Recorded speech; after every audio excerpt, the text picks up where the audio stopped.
me make it more real, to bless you, I hope. Not to dwell on the evil, but to understand the context in which the dream was. You see, Mum, whom I was very close to, and Mum and Dad did not get on at all well. Terrible rows endlessly for decades. 2 decades. And she had health issues, been in hospital and was recovering from an operation, so was stuck in bed, and he was shouting at her in the morning. I was downstairs. This was before he went to work. Don't get me wrong, she was probably shouting back, but somewhat handicapped by just having had an operation and not able to move and so on. A leg operation. She suffered from Raynaud's disease and varicose veins and leg ulcers and so on. And I suppose I was now of age to be an adversary if one so took that path. So as he went to work, I followed him down the road, safely at a distance, you understand, on the other side of the road, shouting at him at full volume. He had to walk about half a mile to the station to get the train, and he couldn't do anything about it because obviously I could run faster than him if he bothered to turn, and I don't suppose he was up to running at that age. He was 10 years older than Mum, and I don't know what age he was. Was he in his 60s now? I'm not sure. Let's think. But anyway, obviously I'd be the faster young man. So I gave him hell at the top of my voice. That was the violence, right? Saying what I thought of him and shouting at Mum, who was sick, and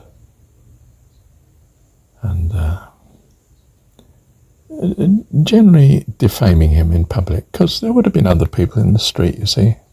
Some commuters walking to the station too, and passers-by, and odd neighbours in houses that we passed. And it's a fairly urban street. I don't mean it's busy traffic, but it's a little traffic and people, and it's going to work time in the morning. And Marshall's at full voice, putting his dad down. Well, you might think on one side this was heroic of me. You might on the other think this is foolish of me. You may on the other hand sympathise or empathise with my concern for Mum, and my desire to make sure he didn't risk continuing being horrible to her, you know. I don't know. What I do know is the consequences were he took out an assault order against me. It's not battery, you see, it's not physical contact, but it is assaulting someone in the street. So, but to take it out against your son is quite,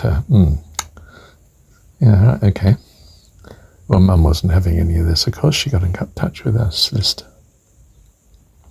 Solicitor said in amazement, "Why do you put up with this man?" Obviously, you know, you could think he was looking for business, but anyway, she was persuaded to, I mean, she thought of divorcing him often, but now she had some sort of legal advice that was on her side, so to speak, and whatever. Anyway. Well, the upshot was that Mum did leave Dad, and she was desperate, because of course she'd moved from affluence to poverty situation, we tried to find a rental place, but it was appallingly marginal. Had terrible smell of wood rot in the place. Awful. And that didn't work. I just couldn't see that this would work. And she couldn't let me go to school. I was teaching by this time. She wouldn't let me go to work in the morning. She was so desperate.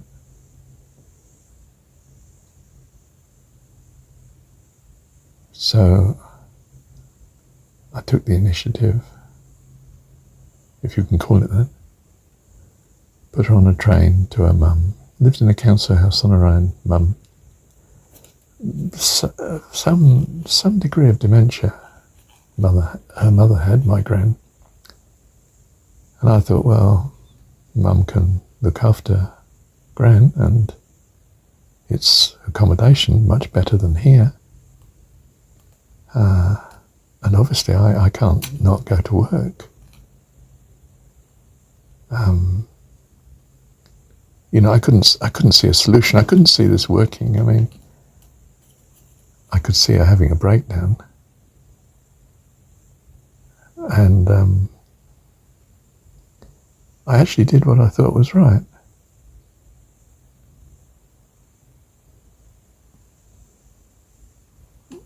I really can't say if it was right or wrong from this distance, but that's what I did. Had an incredibly understanding headmaster who allowed me a couple of weeks off to try and sort things out,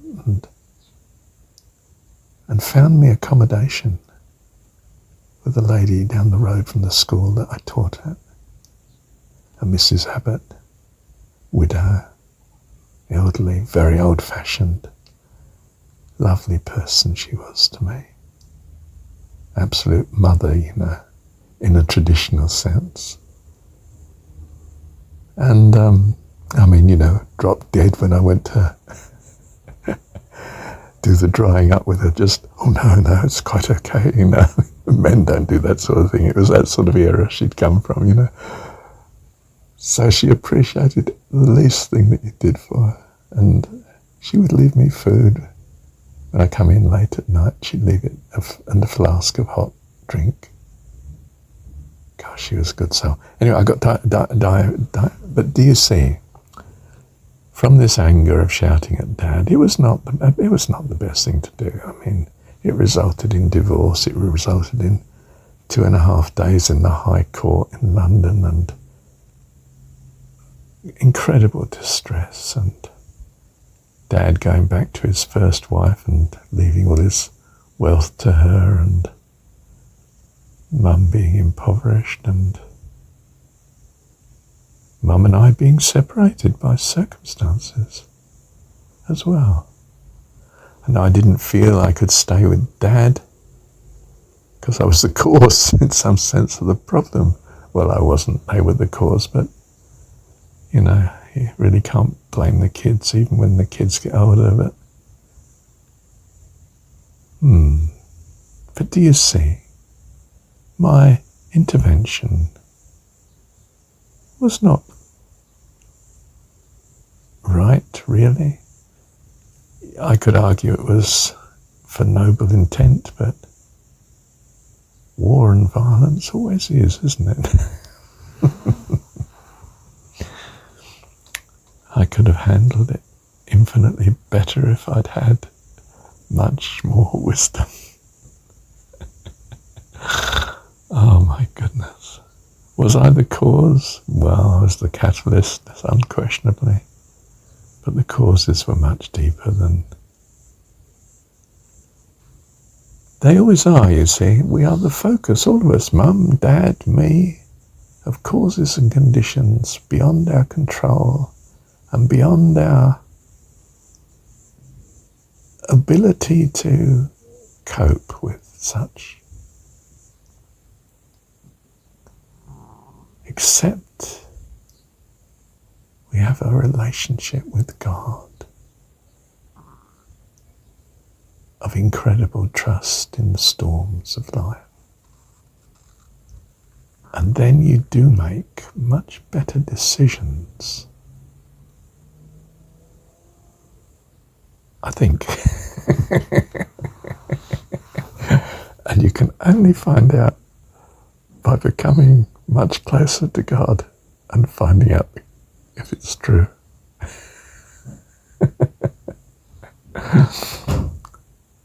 So when my current ex-wife is unbelievably horrible to me, I don't respond. I don't criticize back. I bide my time. And sure, she left me. Well, circumstances came to a pitch ahead and it just happened such. And yes, I was desperate. But the less so as I strengthened myself in God, in trusting Him for the situation, and trusting Him that it was a blessing in particular. Thank you, Heavenly Dad, for my wife leaving me. And thank you for being homeless, and thank you for possibly losing my daughter. I didn't. And accommodation was forthcoming from my young son of, gosh, he was only just 20, I think. He and his partner. I moved into the house they were renting of his mum, my second wife. I was there 5 years, would you believe? By their grace and goodness and God's. And things gradually sort themselves out. Well, I don't mean I found another partner. Well, I don't think so. I do mean, though, that I'm fine now. Would I go back to my last wife if she loved me again? Oh, I suspect so. But I'd be so worried still that she could easily become as frightening again.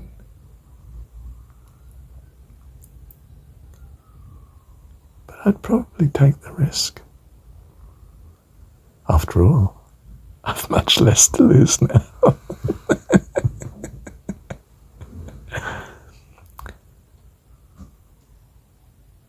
I was going to say it's not quite true, because one could lose one's relationship with God if you're really close to the wrong partner. But I guess He wouldn't leave me that close any more than He did before, that long. So we trust God, you see. We don't take things into our own hands and put the world right, even if it's to rescue the maiden, in this case my mother, from Dad.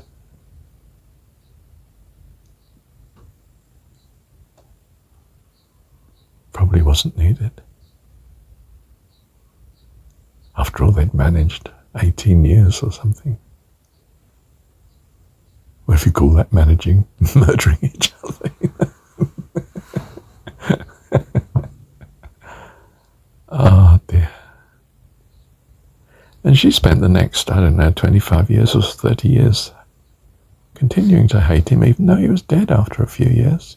He died about 4 years later, 3 years later. And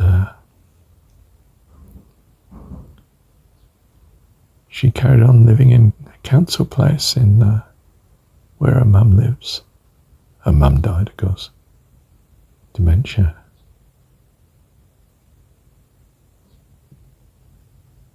Wasn't fun putting Mum in the madhouse. I mean, her mum, Gran.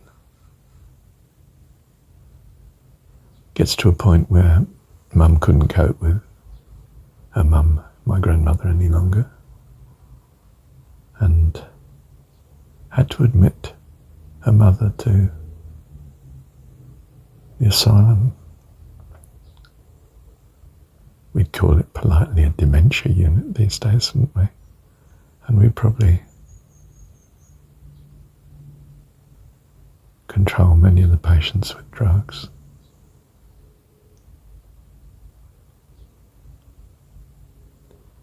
I'm not critical of such places. I just know it's a world of good and bad. It's not heaven. And it's not meant to be. But it does make us mature spiritually. Hopefully the easy way, but sometimes it has to be the hard way.